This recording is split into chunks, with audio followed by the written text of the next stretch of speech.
Halo Bapak dan Ibu aparatur sipil negara di seluruh Indonesia. Hari ini kita akan ngobrolin sesuatu yang lagi hangat-hangatnya, yaitu kecerdasan buatan atau AI. Tapi tenang, kita nggak akan bahas yang rumit-rumit kok. Justru kita akan lihat AI sebagai kawan kerja, sebagai alat bantu yang super canggih untuk kita semua dalam melayani masyarakat. Nah, ini dia pertanyaan utamanya kan. Setiap hari kita berhadapan dengan tantangan ini. Di satu sisi, ekspektasi masyarakat makin tinggi, pengennya semua serba cepat dan instan. Di sisi lain, pekerjaan kita juga nggak sedikit. Jadi gimana caranya kita bisa lebih baik lagi? Mungkin jawabannya ada di teknologi yang akan kita bedah sama-sama. Oke, gini deh.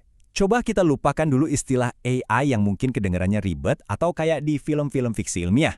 Anggap saja AI itu seperti sebuah kotak perkakas atau toolkit modern buat kita.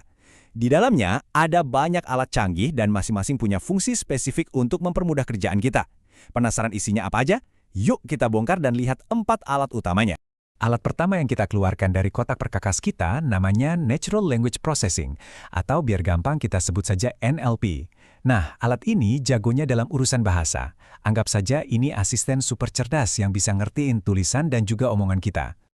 Jadi, apa sih sebenarnya NLP itu? Coba bayangkan, Anda punya staf super yang nggak pernah capek. Dia bisa baca ribuan email, surat pengaduan, atau dokumen dalam sekejap mata, terus langsung paham isinya apa, dan bahkan bisa langsung menyortirnya buat Anda. Nah, itulah kerjaan NLP. Dia menjembatani komunikasi antara kita, manusia, dengan mesin, supaya mesin bisa paham bahasa kita. Nah, disinilah serunya. Gimana sih cara kerjanya di kantor kita? Banyak banget. Misalnya, kita bisa tahu apa kata publik di media sosial. Mereka lagi senang atau kecewa sama kebijakan kita. Terus, laporan yang masuk lewat SP4N lapor, misalnya, bisa otomatis dipilah dan dikirim ke dinas yang benar. Belum lagi kalau ada dokumen kebijakan atau peraturan yang tebalnya ratusan halaman. NLP bisa bantu rangkum poin-poin utamanya. Ini benar-benar motong waktu kerja dan bikin keputusan jadi lebih cepat. Keren kan? Oke, cukup soal teks dan suara. Sekarang, alat kedua ini ibaratnya kita kasih mata buat AI. Kita masuk ke dunia computer vision. Simpelnya gini, computer vision itu cara AI melihat dan memahami gambar atau video. Persis kayak kita, bedanya AI bisa melakukannya dalam skala yang jauh lebih besar dan dengan presisi yang luar biasa. Dia bisa mengenali pola di ribuan foto atau rekaman CCTV yang mungkin terlewat oleh mata kita. Terus, gimana prosesnya? Gampang banget sebetulnya. Pertama, kita kasih gambar, misalnya foto KTP buat verifikasi data. Kedua, AI langsung bekerja. Dia ekstrak atau tarik data-data pentingnya, kayak wajah, nama, NIK. Nah, yang paling penting itu langkah ketiga. Hasilnya, data langsung terverifikasi saat itu juga. Atau contoh lain, dari citra satelit, AI bisa bantu kita bikin peta wilayah rawan longsor. Proses yang tadinya manual dan lama, sekarang bisa instan. Nah, alat ketiga ini, ini yang bikin kita selangkah lebih di depan. Kita nggak lagi cuma reaktif, menunggu masalah datang, tapi kita bisa jadi proaktif. Inilah kekuatan dari predictive analytics. Intinya apa?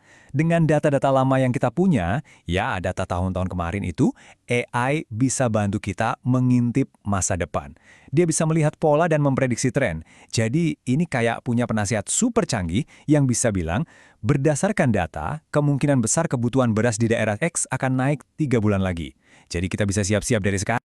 Dan lihat angka ini, 30%. Ini bukan angka sembarangan loh.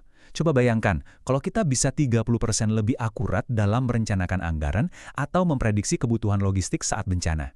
Artinya apa? Pemborosan bisa ditekan dan bantuan bisa sampai lebih cepat dan tepat sasaran. Luar biasa dampaknya. Oke, alat pamungkas kita nih. Yang satu ini langsung berhadapan dengan masyarakat dan jadi wajah baru pelayanan publik kita. Mari kita sambut asisten virtual cerdas atau yang sering kita sebut chatbot. Coba kita bandingkan langsung ya biar kelihatan bedanya. Dulu, layanan kita ada jam kerjanya, jam 8 pagi sampai jam 5 sore. Sekarang, dengan asisten virtual, layanan buka 24 jam non-stop. Dulu, orang harus antri, sekarang jawabannya instan. Dan yang penting juga, informasi yang diberikan itu selalu sama dan konsisten. Nggak beda-beda tergantung siapa petugasnya. Ini adalah lompatan besar buat pelayanan publik kita. Dan ini pesan yang paling penting dari semua yang kita bahas hari ini. Mungkin ada sedikit kekhawatiran, wah nanti pekerjaan saya digantikan AI. Sebenarnya bukan itu tujuannya. AI hadir bukan untuk menggantikan kita, tapi untuk memberdayakan kita. Dia mengambil alih tugas-tugas rutin yang berulang supaya kita sebagai ASN punya lebih banyak waktu untuk fokus ke hal-hal yang butuh sentuhan manusia, berpikir strategis, berempati, dan mengambil keputusan yang bijaksana.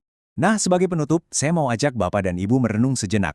Dari 4 alat canggih yang sudah kita bongkar tadi, NLP, Computer Vision, Predictive Analytics, dan asisten virtual, coba dipikirkan, kira-kira mana yang paling pas dan paling bisa bikin perubahan besar di unit kerja Andra saat ini? Jawaban dari pertanyaan itu bisa jadi awal dari transformasi yang luar biasa. Terima kasih.